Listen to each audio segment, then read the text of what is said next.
নমস্কাৰ মোৰ চেনেলৰ অন্য এটা নতুন ভিডিঅ'লৈ আপোনালোক সকলোকে স্বাগতম জনালোঁ। আজি আমি মানিমুনি শাকৰ বা মানিমুনি ৰসৰ ঔষধি গুণৰ বিষয়ে আলোচনা কৰিম। এতিয়া জানোচোন আহক মানিমুনি পাত কেনেকৈ আমাৰ ঘৰুৱা দৰৱ হিচাপে পৰিগণিত হৈছে।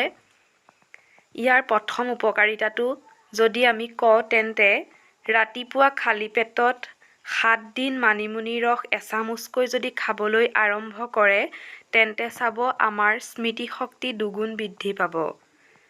ল'ৰা হওক বা ছোৱালীয়ে হওক বা বয়োজ্যেষ্ঠজনেই হওক আমাৰ পাহৰা শক্তিটো সকলোৰে বেছি, গতিকে এই ক্ষেত্ৰত মানিমুনি ৰস যদি নিতৌ সৰুৰ পৰা ডাঙৰলৈকে আমাৰ মগজুৰ শিৰা উপশিৰা বৃদ্ধি হোৱাৰ লগতে আমাৰ স্মৃতি খাবলৈ বাঢ়িবলৈ ধৰিব। এই ক্ষেত্ৰত যিমানেই তৃপ্তিৰে ৰান্ধক আমাৰ কেতিয়াবা খাবলৈ মন নাযায়।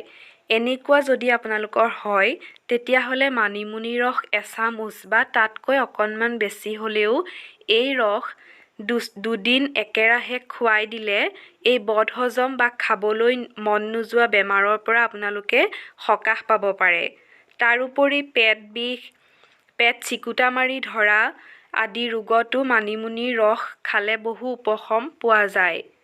ইয়াৰ উপৰি আমাৰ চুলি কমজুৰি হোৱা, চুলি সৰা বা চুলি ডেমেজ হোৱা ক্ষেত্ৰতো কেতিয়াবা মানিমুনিৰ ৰস যদি খাওঁ তেন্তে এই সমস্যাৰ পৰা আমি সকাহ পাব পাৰোঁ।